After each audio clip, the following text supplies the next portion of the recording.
Richie. This question is that recent articles in magazines and on the internet Kate. women are apparently being illegally ordained in some American parishes. Do you think this will continue? I have no idea.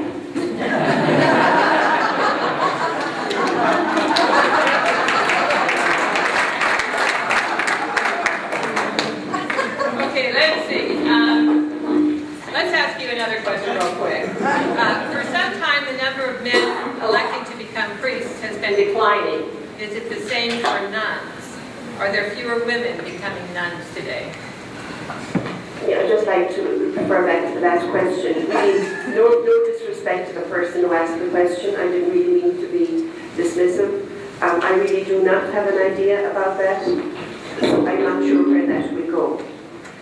Pertaining to the second question, there is a decline in vocations to the priesthood throughout the Western world, not so in third world countries as we name them. The same is applying to women religious.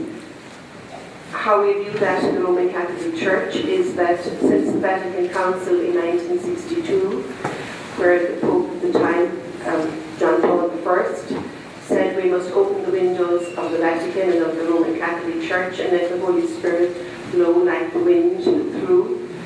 There have been very significant changes, not just in church structures, but throughout the lay people's understanding of their vocation. In baptism, we're ordained as priest, prophet, and royal servant, and so gradually there is a huge change taking place sociologically among the lay people who are feeling their own vocation to live the religious life as lay people, and so the need or calling to depart from the world or withdraw from the world to become religious is not seen or felt by people. We believe it is a movement of the Spirit that's taking place in our time, both by priests and religions. Thank you.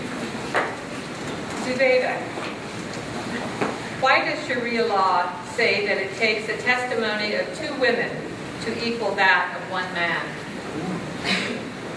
Again, a difference of interpretation. And when it says a man equals 2, it just does not mean that we need 2 women to testify or to be able to testify as opposed to a man.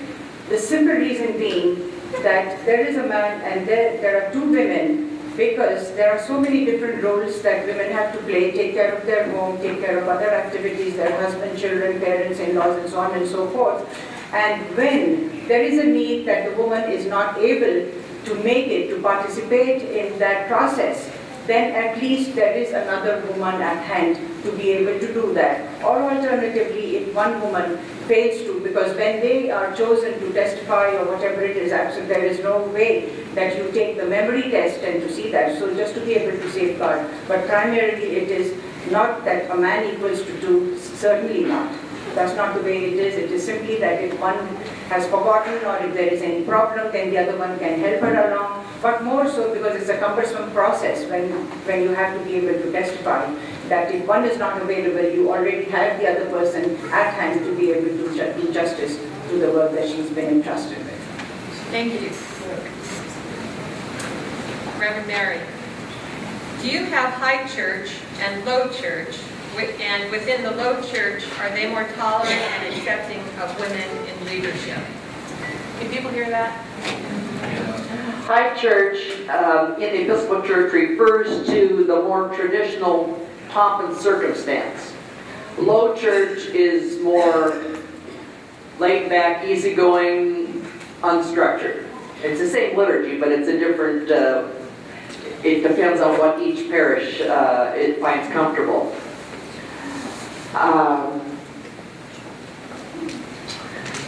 As far as which group of people, those that are the high church, the pomp and circumstance, or the low church, the easygoing, I don't think there would be a difference in which group would tend to be more accepting of women. Thank you. Joanne, throughout history, women have held the role of spiritual healers. Is it now, or will it ever be possible for women to be honored as spiritual healers in your faith? You know, I wish I knew exactly what the person that framed the question meant by spiritual healer. I think if that question is asking, will there be a time when women in the LDS Church will hold the priesthood? The answer is no, there will not be that time. That is the straightforward answer. Motherhood, priesthood are a co-equal partnership in moving into eternity, but the transposition of some role of priesthood holder to a woman is, I have to say, is not going to happen. Maybe it will happen right around the time that men stop giving birth. Hear that? Okay. Rabbi,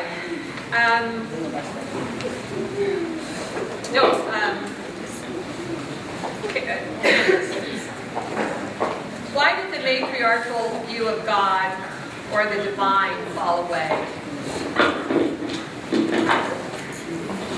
I teach a class on that, and it takes us about 16 weeks to answer it. You've got about 30 seconds. There are a number of different theories as to what happened. It does talk about the rise of dominator systems, and this may well have come about because of ancient climate change. Now, I hope you find that frightening. I do. Thank you. Rabbi, since Judaism passes through the mother, is the decline in the number of Jews in the world a big pressure on Jewish women? No. And I'm not so sure that whoever brought that up said the decline of the number of Jews, because within, certainly within the Orthodox stream of Judaism, the tenet, Peru Revu, you shall be fruitful and multiply, is taken very seriously. And the fact of the matter is that one of the concerns here in the United States, there were many studies about concerns about intermarriage, and many of the people who have come into Judaism because they chose Judaism has, on the contrary, has increased a different kind of Judaism, but stronger in its own right. So I can't answer the question because the basis of it I don't believe is correct. Well, that's good. Before we go on any further, I just wanted to state that I had made up some bibliographies. I have about 10 copies of them. If there's anybody here who wants to study the role of women in Judaism further, I'd be more than happy to give this. Thank you. And I think everybody has had a chance to answer a singular question at this point, right? Okay, so at this point, it's time for us to ask them to make either a closing statement that they would like to make or clarify something else that they wish they could have made a little bit clearer before. They can do that, or they can respond to this particular statement. So it's up to you whether or not what you want to do. And we'll start with Roisin. And it's a minute. It's a minute. It'll take a minute to read the question, or the statement. The perceived role of women in religion, as understood by the majority of the world's people, including women themselves, in part holds their submission to men in marriage, their role below men in most religious hierarchy, their being undervalued in the workplace because their real place is in the home, their poverty in later years because of religious hereditary laws that favor men, These constitute the last and most rigid cultural institutional prejudices facing the world, far more consequential than any other prejudice of race, ethnicity, or class, with the possible exception of religious prejudice itself. So you can either address yourself to that, or your own comment. Roisin, it's up to you.